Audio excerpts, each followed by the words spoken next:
also, you're going to notice a difference in where the cerebellum, the pons, the medulla oblongata are located. And that simply has to do with the fact that we humans stand on 2 legs, whereas sheep stand on how many legs? 4. So, because they're quadrupeds, okay, they're actually going to have the orientation of the brainstem to go in a posterior direction because their spinal cord would be along that superior surface versus ours where it's on the posterior surface. So that's why it looks like this. Now, having said that, the implication is that that kind of pushes the cerebellum up a little bit, and it kind of pushes the cerebrum kind of to do a little split. So that's why it looks different here in the back of the cerebrum. Okay. Now, having said that, most of the other features are going to be the same. For instance, you can actually find the sulci that we have mentioned on the model. They're here. The reason why the sulci look like they are these black little lines is that in real brains, you actually have blood vessels that occupy those spaces. And the reason it looks black instead of like a blue or even a red is simply that the blood, when it sits in the vessel, mixes with the formula, and it kind of coagulates and turns into that nasty brown black stuff that you would have seen when you opened up the cap. Okay. Having said that, that one right there should be about the central sulcus. Okay. Can't guarantee it, all right, but that should be about right. Which means that if you look, proportionally speaking, sheep, frontal lobe just isn't that big. Now, having said that, the part of the frontal lobe that's concerned with motor commands is pretty proportional to what we have in humans. Okay, so in other words, their primary motor cortex and the precentral gyrus, their somatic motor association area, is proportional. The part they have a little bit less of than we do, the prefrontal portion. It's not on your list, but remember we talked in lecture about the prefrontal area being where you do your higher functions like learning, understanding, yada, yada, yada, yada. Bottom line is that sheep are dumb as dirt. They are. Okay, now here's the deal. It's not their fault. They were bred to be dumb because dumb sheep are easier to keep corralled or easier to herd than smart sheep are because smart sheep would escape. Okay, so the bottom line is that, yeah, you can kind of see that in their brains. Okay, having said that, this entire area, definitely right here, is cerebrum. This entire portion, cerebellum. If I flip it, I'm going to have to kind of move this a little bit out of the way. Okay, this first bulge right here, okay, it would be equivalent to the tennis ball sort of shape on the model. Pons. That is the pons. Notice how this one bulges more in a lateral direction. Medulla oblongata, and what would be attached would be these. You got it, spinal cord. Another difference here between the real and the model is that on the model, we don't have any of the meninges. Okay, remember the meninges include the dura mater, the arachnoid mater, the pia mater. Sorry, there's no toe mater. Okay, the idea though is that on this brain, they actually removed it so that you can see at least some of the meninges, including this one. Now this one looks like it is tough and durable. What do we think it might be? Duramater. That's all right, exactly right. It's the duramater. The tough, durable one is the duramater. All right, and you can see that it would in fact cover, and remember this is the stuff that hooks into the bones of the skull to help anchor things. Now, when you go and get your trays of brains in a little bit, not every brain has quite as much, but I tried to make sure that at least one of the 2 brain pieces had at least some duramater present. Okay. Remember it goes duramater, and then the middle layer is the what? Arachnoid mater. The idea is on no brain will you actually see that. Because on all of these brains, they have been manipulated enough that that middle layer is now gone. Because remember, it's going to be held on by those tiny little struts that are going to allow it to attach to the innermost one, the pia mater, and basically they just get wiped away by the manipulation. So we got the outermost, don't have the middle, but we do have the innermost. That's exactly right, which is the pia mater. So if I take the brain and I kind of move it around, do you see there's kind of this shiny, wrinkly, sort of, it almost looks like saran wrap appearance? Mm-hmm. Okay, that material that's actually kind of wrinkling up there, that's the pia mater. And it is, in fact, directly on the surface of the neural tissue. And it needs to be, because that pia mater is going to allow the astrocytes to have a firm attachment point so that you can hold up the three-dimensional architecture of the neurons as well as all the blood vessels on the inside. Okay, so that innermost layer That's the PMA. Okay, definitely can still see the longitudinal fissure. Definitely can still see the transverse cerebral fissure, although it's not quite the straight line it was in the human. Again, that's because of the difference in the biped versus quadruped.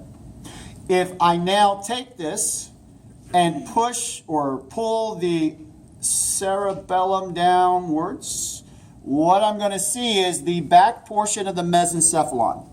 Okay, so this area right here includes 4 pieces. The 2 up top are relatively rounded.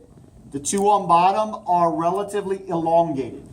Okay, the idea with the total area, so let me kind of squish it back together. The total area, those 4 pieces combined, are the corpora quadrigemina, quad being 4. Okay, the top 2 pieces are the superior columella. The bottom 2 pieces are the inferior columella. Okay, now I know that with the inferior pair, there's not quite the same line as there is with the superior pair, but trust me when I tell you there is in fact 2 of them.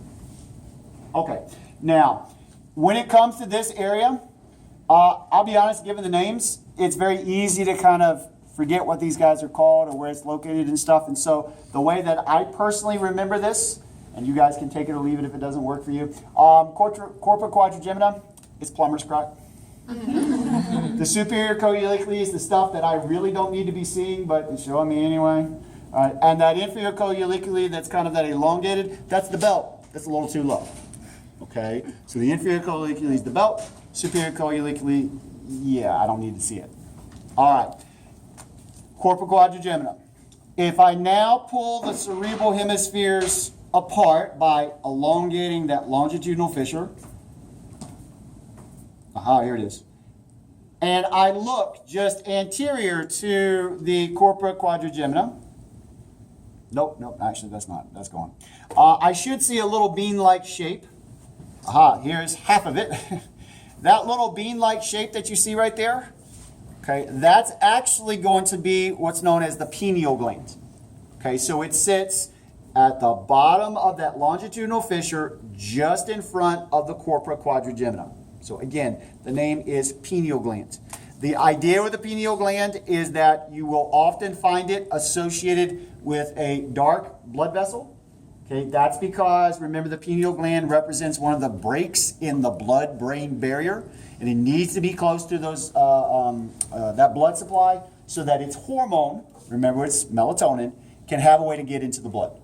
Okay, so that's just as a reminder. So usually it's attached to this, but honestly it doesn't attach to much else, so it's entirely possible that your particular brain is missing that gland. So if yours is missing the gland, please do find another brain where you can see it. It's a little pea-like structure, but please do get a look at it. Okay, if I flip this, hey look, I got 2 little nubbins. What do we think each of those might be? Optic nerve. And hey look, there's no little bean-like shape in the way, so that now when I do this, I can now see where they connect, boom, right there. That is exactly right. That would be the optic chiasm. Okay, so here, much more easily seen, the optic chiasm. All right, the other thing that I can see, and what I'm going to do is I'm going to move the durameter, is that on the inferior surface of the cerebrum here, I've got 2 olfactory bulbs. That's exactly right, olfactory bulbs, okay, there and there. And I should have, and on some of these brains, like this side, you can actually see it. Some brains you can't see it. But leading from the olfactory bulbs posteriorly should be the what? Olfactory tract. You got it. Okay, so bottom line is if you can see the olfactory bulb and I pin something that's just between it and the rest of the brain, olfactory tract. Can you show me the optic chiasm again? Sure. Where the 2 optic nerves meet, so where that wrinkle is right in the middle, that would be the optic chiasm. Okay. Going to go to the sagittal section here to go ahead and show you that, hey, look, I have a strip that kind of looks like it's in that C pattern, and just as importantly, it's on top of this space. What is that strip of material called? Corpus callosum. That is the corpus callosum. The space that it's on top of right there would be the what? Lateral ventricle, and below that strip of material that would form the floor would be the fornix. You got it. Okay, the idea is that septum pellucidum I know is on your list, but that wall is literally so thin that even if you have one, when you go to kind of do this so you can see it, it breaks. It's literally that thin.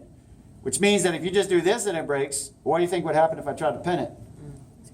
It's going to break. Even if it was still there, it would break. So having said that, probably implies what? It's not going to be on there. Yeah, I'm not going to test it there. But could I test you on the septum pellucidum on the model? Definitely. Yeah, because it's definitely there, easily seen. Okay, but please understand that while it's on this part of the list, most of the time you can't see it.